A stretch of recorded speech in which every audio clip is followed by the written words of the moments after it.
Good day to you guys. We just left Bonnyville, which is in Alberta, northern Alberta, and we are headed to Humboldt in Saskatchewan, filming some bison. And all of the people that surround the bison. Yep. Or as they say up here, the bison. Bison. Bison. Yesterday we got to meet with Al. Some of you guys may have remembered Al from last winter's filming up here, but he has a bison ranch that's literally at the very end of how far you could drive north in that part of Alberta before you just hit the bush. Just nothing. It's kind of amazing how far north we've gotten chasing bison. And then now we're heading to Saskatchewan. We also, what did we do yesterday? We went to the rodeo. Mm-hmm. Not just any rodeo. It was the, help me out. Wagon. Yeah, that's right. The half mile from hell. That was pretty cool to watch. You have anything else you want to say? You're just keeping it on me. You get the pretty face. Mm-mm. Yes, you do. I don't have a pretty face. Blasphemy. I bet you every single person watching this would say, To you? Yeah.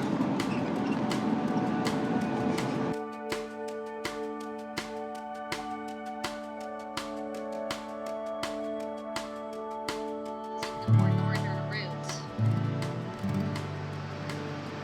Why didn't we? Because it added an hour, but it would have been like riding along the edge of the bush. That would have been cool. Do you want me to reroute us? Yeah. All right, hang on.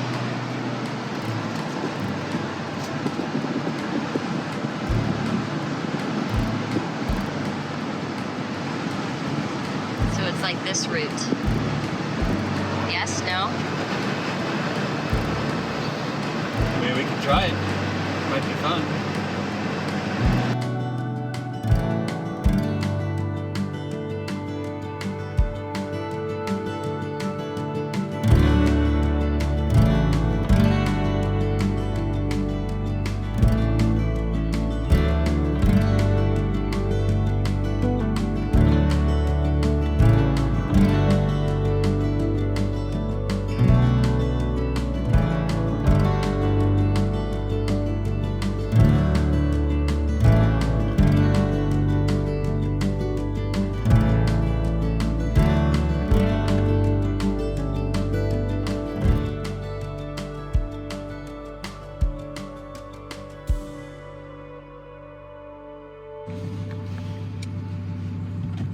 Mom, look at that bison. It's looking at us. Yes, it is. It's going, who's that big beast?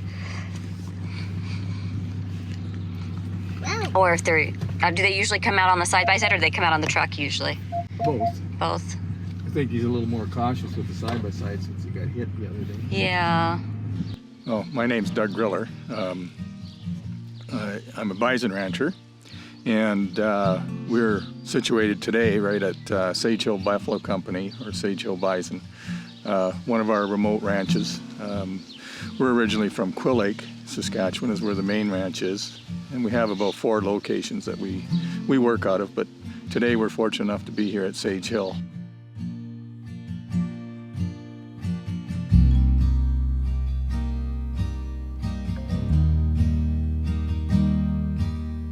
Sage Hill Bison Ranch is a very unique piece of property. It's a pristine piece of property, kind of in an oasis of its own.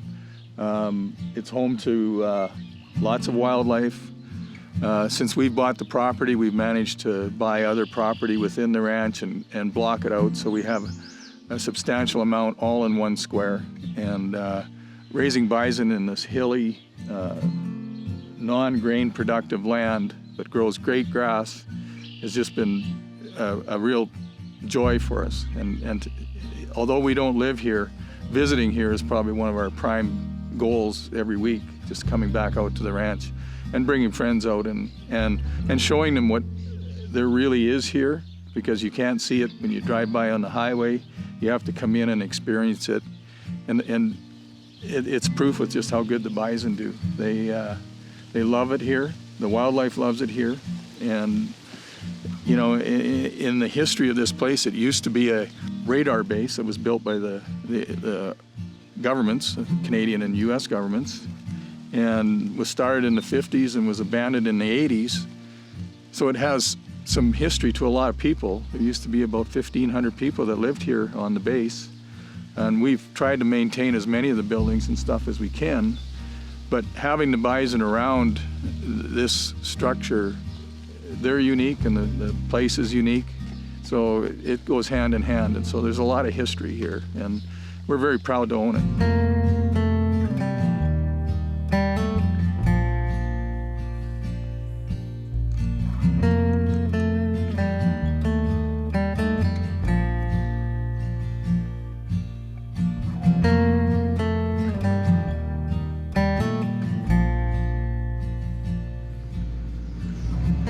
I think there's about 4 or 5 homesteads on this land that we have. This is gonna be one of them.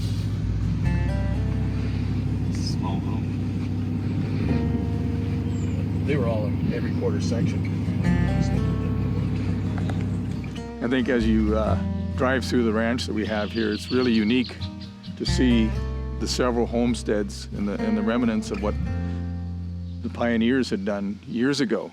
There's probably 6 or 8 homesteads just within this ranch, and we've tried to preserve. We haven't burnt anything or done anything. We just let them be what they are. But it's kind of neat, you know, and I always said that, you know, the pioneers were here early, but the real pioneers are back on the ranch here with the bison coming back. And I think it's just real cool watching them wander through. It must have been that way years and years ago, too. I came from a traditional mixed farm and got into the grocery business. Not too far from the farm and still kind of kept my roots there. But early in the 90s, you know, grain farming wasn't maybe as successful as it is today. And the key word in the country was diversification. So we looked at a lot of different things, and finally we picked bison. It just seemed to make the most sense. It was a good product. It was a healthy product. It was something that was raised here in this area. And the workload to me just would seem less than the cattle operation that we had and the grain farming. And so that's why we chose bison.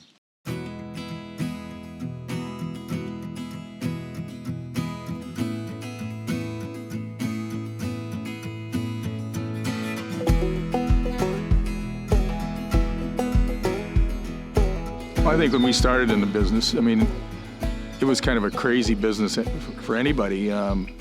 My parents thought I was completely nuts. And then when I started pounding fence posts around good quarters of land that you could grow grain on, they even thought I was crazier yet.